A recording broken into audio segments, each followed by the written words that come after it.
சளி தலைவலி ஒன்றும் உடம்பு முடியலங்க. நாட்டுக்கோழி ரசம் குடித்தா நல்லா இருக்கும்னு தோணுது.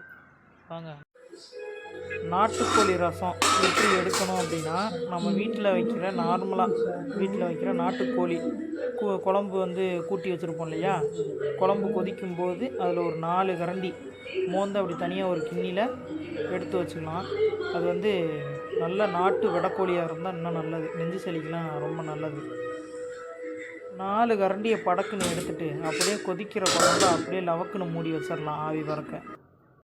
இதுதான் நாட்டுக்கோழி குழம்பு சாந்து. இதை கிண்ணியில் எடுத்து வச்சுருக்கீங்க ஒரு 4 கரண்டி. இதில் ஒரு அரை கரண்டி நல்லெண்ணெய் சேர்த்து நல்லா அந்த குழம்பு சாந்தோடு நல்லா மிக்ஸ் பண்ணி விட்டுக்கணும். இப்போ நல்லா மிக்ஸ் பண்ணியாச்சு. வாங்க, கோழி ரசம் குடிச்சிட்டு எப்படி இருக்குன்னு சொல்கிறேன்.